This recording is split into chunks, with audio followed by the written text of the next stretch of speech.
How to get Steam refund step by step. To get a refund on Steam, first of all, go ahead and launch any web browser of your choice. Then tap on that search bar and type Steam. Now, once you're here within the support website, go ahead and tap on it and proceed to log into your account. From here, you must also verify the refund eligibility.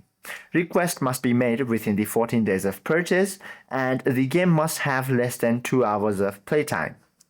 Now, once you're here within the website and you've also make sure that you are eligible for refund, you simply have to head towards the purchase tab and then select the specific product you want refunded from the list, and then click I would like a refund or select a technical issue. Select I'd like to request a refund option and select your payout to Steam Wallet or original payment method. You simply have to now provide an optional note and click submit request. You simply have to wait for some time until you get the refund. Hope this video helps you out a lot. If you have any questions or queries, do comment down below.